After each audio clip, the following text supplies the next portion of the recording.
নমস্কার। আমি আজকে যে টোটকাটা দেব সেটা হলো অনেকে আছেন যারা মান সম্মান পেতে ইচ্ছুক। সেই সমস্ত আগ্রহ ব্যক্তিদের এই টোটকাটা দেব। কি করবেন? রাস্তায় যেতে, যেতে কোনো ইটের টুকরো পেলে সেটাকে বাড়িতে নিয়ে আসুন।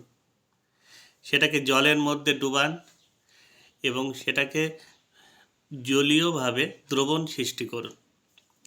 তারপরে ওই যে লাল যে ইটের গুঁড়ো মিশ্রিত যে জল সেটাকে তামার পাত্রে রাখুন এবং ওটাকে ৪৩ দিন কপালে অনামিকা আঙুলে, ছেলেদের হলে ডান হাত আর মেয়েদের হলে বাঁ হাত ফোঁটা দিন।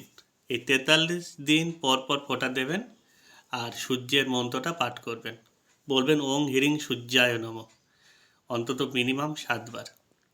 দেখবেন আপনার প্রতিবেশী, আপনার চারপাশের মানুষজন আপনাকে সম্মান দেবে, আপনার যশ হবে এবং সেই সাথে আপনি বিভিন্ন কাজে সাফল্য পাবেন।